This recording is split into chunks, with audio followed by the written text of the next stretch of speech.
नमस्कार दोस्तों, आप सभी का स्वागत है हमारे YouTube चैनल शिक्षा सबको में। जैसे कि आप सभी को पता है कि मैं आपको NIOS की हाई स्कूल का विज्ञान विषय पढ़ा रही हूँ। और आज जो मैं आपको चैप्टर पढ़ा रही हूँ उसका नाम है पाठ 22 जैव प्रक्रियाएं यानी लाइफ प्रोसेसेस। और इसका आज मैं आपको दूसरा भाग पढ़ा रही हूँ। जो टॉपिक्स हैं वो इस चैप्टर से लिए गए हैं। तो वीडियो को प्रारंभ करने से पहले आप सभी से कहना चाहूँगी कि यदि आप लोगों को हमारी वीडियो समझ में आ रही है, पसंद आ रही है, तो आप इसे ज़्यादा से ज़्यादा विद्यार्थियों तक पहुँचाएं। और मैं आपको एक व्हाट्सएप नंबर भी स्क्रीन पे डिस्प्ले करा रही हूँ। इस नंबर पर भी आप हमसे संपर्क कर सकते हैं मैसेजेस के द्वारा, और किसी एक पर्टिकुलर टाइम पे हमसे आप वॉइस कॉल भी कर सकते हैं। तो वीडियो को प्रारंभ करने से पहले आप लोगों को रिवाइज करा देती हूँ कि मैंने लास्ट वीडियो में आपको क्या क्या टॉपिक्स क्लियर कराए थे इस चैप्टर के। तो इसमें मैंने आपको बताया था कि जैव प्रक्रियाएं या लाइफ प्रोसेसेस क्या होती हैं, किन्हें कहते हैं, इनकी परिभाषा बताई थी। न्यूट्रिशन या पोषण क्या होता है, पोषण के आधार पर जीवों का क्लासिफिकेशन आपको बताया था। और पौधों में पोषण किस तरीके से होता है यानी कि न्यूट्रिशन इन प्लांट्स क्या है, कैसे होता है, ये बताया था। और फोटोसिंथेसिस के बारे में, प्रकाश संश्लेषण के बारे में आपको बताया था। तो आज जो पहला टॉपिक है वह है मानव शरीर में पोषण। पहले आपको बताया था मैंने पौधों में पोषण, आज बताऊंगी मानव शरीर में न्यूट्रिशन किस तरीके से होता है, न्यूट्रिशन इन ह्यूमन।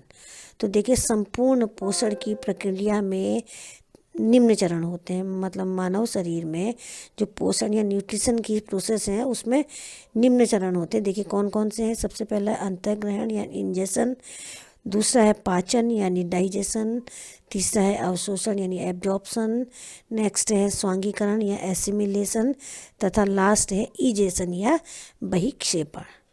तो मानव शरीर में न्यूट्रिशन के ये चरण मैंने आपको बता दिए। अब देखिए, अंतर्ग्रहण किसे कहते हैं यानी इंजेशन किसे कहते हैं।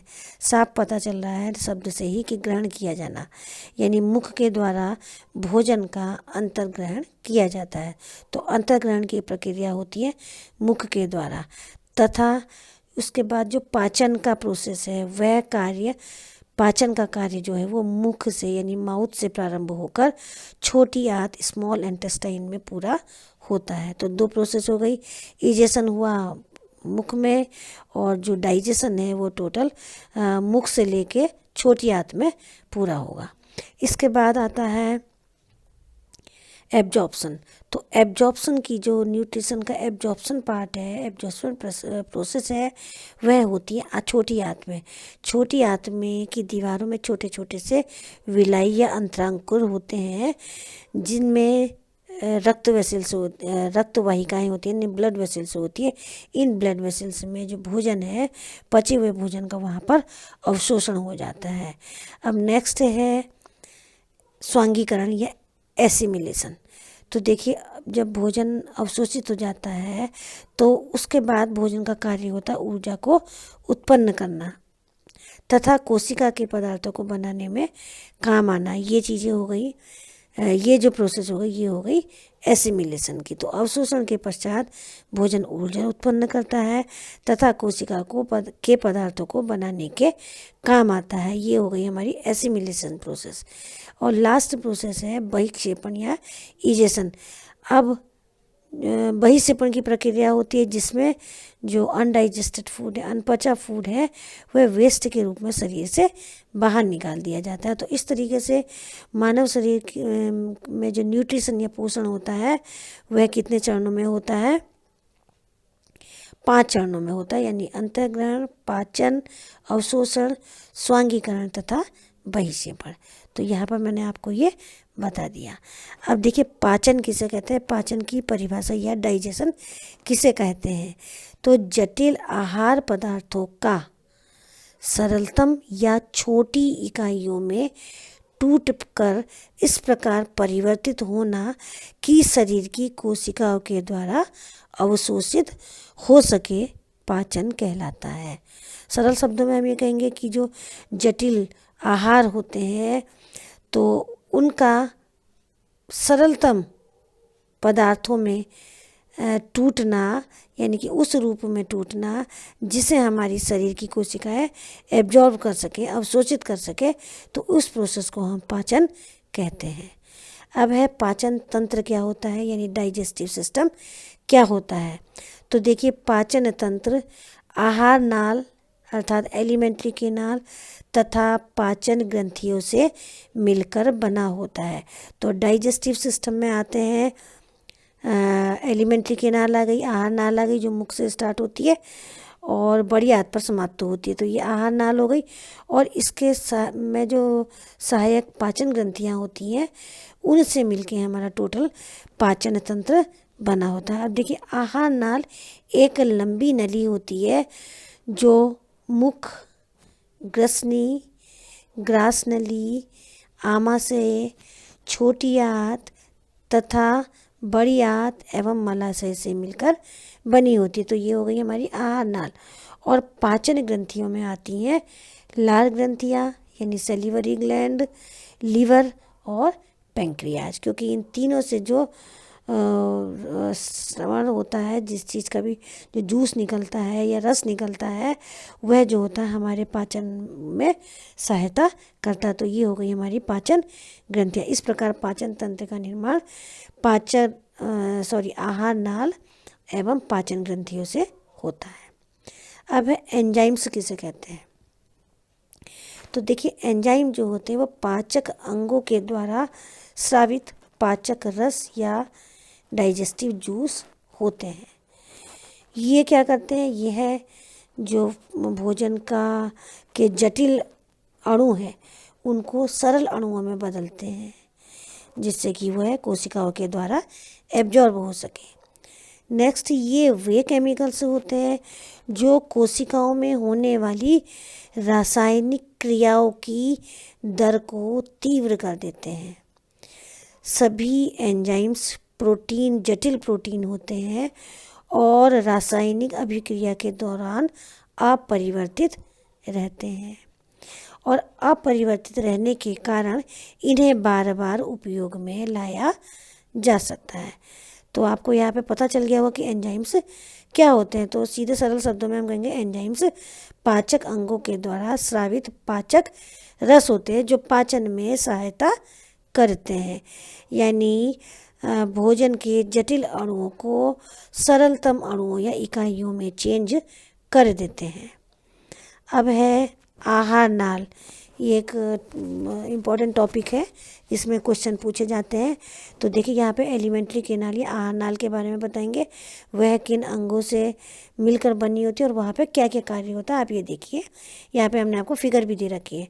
तो देखिए, आहार नाल एक लंबी नली होती है जो मुख, ग्रास नली, आमाशय, छोटी आंत, बड़ी आंत एवं मलाशय से मिलकर बनी होती है। देखिए, यहाँ पिक्चर में दिखा रखी है, मुख से स्टार्ट होके ये गुदा द्वार है, यहाँ पे मलाशय, यहाँ पर जाकर यह समाप्त होती है। तो सबसे पहला पार्ट है मुख या माउथ। यह आहार नाल का प्रारंभिक भाग है। यहाँ पर जो मुख, यहाँ पे मैंने आपको देखिए मुख और मुख गुहा दिखा रखी है, फेरिंग्स। तो यहाँ पे क्या होता है, जो प्रारंभिक भाग है आहार नाल का वो मुख है। यहाँ पर लार ग्रंथियाँ होती हैं। तो ये लार क्या का कार्य होता है, भोजन को मुलायम बनाना, जिससे कि भोजन को निगलना संभव हो पाए, यानी भोजन फिसल सके। तो लार यहाँ पे भोजन को सॉफ्ट करती है। और साथ ही लार में एक एमाइलेज नाम का एंजाइम भी होता है जो स्टार्च को शुगर में परिवर्तित करती है, क्योंकि स्टार्च का सीधे डाइजेशन नहीं होता, स्टार्च को पहले विखंडित किया जाता है तब जाके उसका पाचन होता है। तो मुख में यहाँ पे हमने आपको बता दिया कि लार ग्रंथियाँ होती है जहाँ पे भोजन में जो होता है लार मिल जाती है और भोजन का निगलना संभव हो पाता है। दूसरा पार्ट है ग्रसिका या ईसोफेगस बोलते हैं इंग्लिश में, ईसोफेगस या फूड पाइप भी बोला जाता है इसको। ये देखिए, यहाँ पे मैंने आपको दिखा रखी है लंबी सी नली। आहार नाल के इस भाग में कोई डाइजेशन की प्रक्रिया नहीं होती है। यहाँ पर क्या होता है, जो ग्रसिका या ईसोफेगस दिखा रखी है, इसकी दीवार की जो पेशियाँ हैं वो क्रमवत फैलती है और सिकुड़ती है, जिसके कारण जो खाना है वो मुख से सीधे ईसोफेगस में आए और ईसोफेगस की जो पेशियां हैं, दीवारों की पेशियां, उसमें जो फैलना और सिकुड़ना होता है उसके वजह से भोजन आगे की तरफ खिसक जाता है, यानी आमाशय यानी स्टमक में ढकेला जाता है। पेशियों के फैलने एवं सिकुड़ने की गति को ही क्रमाकुंचन कहते हैं या पेरिस्टेलिसिस भी कहा जाता है, जिसके कारण भोजन आहार नाल में आगे की तरफ खिसकता है। तो फूड पाइप या ईसोफेगस में भोजन का पाचन नहीं होता, बल्कि यहाँ पर भोजन को केवल आमाशय तक ढकेलने का कार्य किया जाता है। अब देखिए तीसरा पार्ट है एलिमेंट्री केनाल या आहार नाल का स्टमक या आमाशय। आमाशय एक पेशीय अंग है जिसकी अंदर की जो वॉल होती है उसमें जठर ग्रंथियाँ होती हैं और ये जठर ग्रंथियाँ जठर रस का स्राव करती हैं। तो ये जठर ग्रंथियाँ क्या है, गैस्ट्रिक जूस निकालती है। अब देखिए इस जठर रस या गैस्ट्रिक जूस में दो तरीके के स्राव होते हैं। एक तो होता है इसमें हाइड्रोक्लोरिक एसिड HCl और एक होता है इसमें एंजाइम पेप्सिनोजन। तो जठर रस में हाइड्रोक्लोरिक एसिड होगा और एक पेप्सिनोजन एंजाइम होगा। अब देखिए हाइड्रोक्लोरिक एसिड का कार्य क्या होता है। पहला कार्य इसका होता है पेप्सिनोजन को क्रियाशील करना, एक्टिवेट करना, और दूसरा कार्य है जो भोजन में आए हुए जीवाणु वगैरह होते हैं उनको नष्ट करना। तो आमाशय में ये कार्य है ये कार्य जठर ग्रंथि से जो जठर रस निकलता है उसका ये कार्य है। अब देखिए जब जठर रस में जो HCl है, HCl के मैंने दो कार्य बताए थे, एक तो ये पेप्सिनोजन को एक्टिवेट करता है और दूसरा ये जीवाणुओं को मारता है। तो जब पेप्सिनोजन एक्टिवेट हो जाता है तो वो एक्टिवेट होकर पेप्सिन में बदलता है तथा पेप्सिन एंजाइम प्रोटीन के अणुओं को छोटे छोटे टुकड़ों में चेंज कर देता है जिन्हें हम पेप्टोन कहते हैं। तो यहाँ पे आपको क्लियर हो गया होगा कि आमाशय में जठर ग्रंथियाँ होती है और जठर ग्रंथियों से जठर रस निकलता है जिसमें HCl और पेप्सिनोजन नाम का एंजाइम होता है। HCl का कार्य है जीवाणुओं को नष्ट करना और साथ में ही पेप्सिनोजन को एक्टिवेट करना, जिसके कारण एक पेप्सिन एंजाइम बनता है और ये पेप्सिन एंजाइम प्रोटीन को छोटे छोटे अणुओं में तोड़ देता है जिनको हम पेप्टोन कहते हैं। नेक्स्ट पार्ट है छोटी आंत या स्मॉल इंटेस्टाइन। अभी आप यहाँ पे देखिए छोटी आंत का आप प्रारंभिक भाग देखेंगे, थोड़ा सा घुमा हुआ है यू शेप का। यह देखिए मैंने दो एरो दिखा रखे हैं छोटी आंत से। तो जो पहला एरो गया है वो प्रारंभिक भाग है, इसको हम ड्यूडिनम या ग्रहणी कहते हैं। यहाँ पर क्या कार्य होता है, यहाँ पर जो फैट्स है, बसा है जो फूड का, वहाँ पे उसका पाइसीकरण या इम्यूल्सिफिकेशन होता है। अब देखिए ये क्या होता है, ये प्रोसेस क्या है। इस प्रोसेस में, इस पाइसीकरण की जो प्रोसेस है उसमें क्या होता है, फैट्स जो है वो छोटी छोटी फैट्स बूंदों यानी फैट ड्रॉपलेट्स में टूट जाती है। और इस क्रिया में सहायक क्या होता है, पित्त रस या बाइल जूस। तो और ये पित्त रस कहाँ से आता है, यकृत से स्रावित होकर ये गॉल ब्लैडर में संचित रहता है और गॉल ब्लैडर से ये एक छोटी सी बाइल डक्ट दिख रही है पित्त नली, उससे आके ये सीधे ड्यूडिनम में स्रावित होता है। ड्यूडिनम में ये स्रावित होता है क्योंकि ड्यूडिनम में ये नली खुलती है। तो यहाँ पे फैट्स का क्या होता है, पाचन होता है, फैट्स का पाइसीकरण होता है। अब देखिए नेक्स्ट क्या है, जो यकृत में जो गॉल ब्लैडर आपको दिख रही है, यहाँ पे देखिए पित्ताशय जो दिख रहा है, इसके जो पित्त रस है इसमें कोई एंजाइम नहीं होता है, परंतु ये क्या करता है, माध्यम को क्षारीय बना लेता है, एल्कलाइन बना लेता है। और इसी क्षारीय माध्यम के कारण पैंक्रियास से यानी अग्न्याशय से जो स्रावित एंजाइम होता है वो एक्टिवेट होता है। तो पित्त रस का कोई एंजाइम नहीं होता, बल्कि ये माध्यम को क्षारीय बनाता है। और इसी क्षारीय माध्यम के कारण जो पैंक्रियाज है, पैंक्रियाज भी ड्यूडिनम में ही खुलता है। तो पैंक्रियाज से स्रावित एंजाइम जो होते हैं वो क्रियाशील होते हैं यानी एक्टिवेट होते हैं। अब जब पैंक्रियाज से निकलने वाला एंजाइम जो है एक्टिवेट होते हैं, वो एंजाइम्स होते कौन से हैं देखिए। पहला है ट्रिप्सिन। ट्रिप्सिन का कार्य है पेप्टोन्स तथा प्रोटीन को छोटे छोटे पेप्टाइड्स में बदलना। दूसरा एंजाइम है अग्न्याशय से निकलने वाला या पेंक्रियास से निकलने वाला एमाइलेज। ये जो है स्टार्च को माल्टोज में बदलता है। तीसरा एंजाइम है लाइपेज। लाइपेज जो है फैट्स को फैटी एसिड और ग्लिसरॉल में बदलता है। तो इस प्रकार यहाँ पे हम अगर देखें तो छोटी आंत में यानी स्मॉल इंटेस्टाइन में भोजन का पाचन पूरी तरीके से हो जाता है तथा जो पाचन के बाद प्रोटीन जो है वो अमीनो एसिड में चेंज हो जाता है। यानी भोजन में जो प्रोटीन है वो एमिनो एसिड में चेंज होता है। जो कार्बोहाइड्रेट पार्ट है वो ग्लूकोज में चेंज होता है तथा जो फैट्स या वसा है वो वसा अम्लों यानी फैटी एसिड्स एवं ग्लिसरॉल में परिवर्तित हो जाता है। तो छोटी आंत में पाचन का कार्य पूरा होता है। अब देखिए छोटी आंत में ही पाचन का भी कार्य पूरा होता है और छोटी आंत में ही भोजन का अवशोषण भी होता है। अवशोषण देखिए कैसे होता है। छोटी आंत की जो भीतरी वॉल है, सतह है, उसमें अंगुली के जैसे प्रोजेक्शन होते हैं, प्रवर्ध होते हैं, जिन्हें हम विलाई कहते हैं। यहाँ पर विलाई जो होते हैं ये पचे हुए भोजन के लिए अधिक सतह प्रदान करते हैं ताकि वह ब्लड वेसल्स में अवशोषित हो सके, क्योंकि इन विलाइज में जो होती है छोटी छोटी ब्लड वेसल्स होती है और इन ब्लड वेसल्स में जो एब्जॉर्ब फूड है, जो फूड है, पचा हुआ जो भोजन है वो एब्जॉर्ब कर लिया जाता है।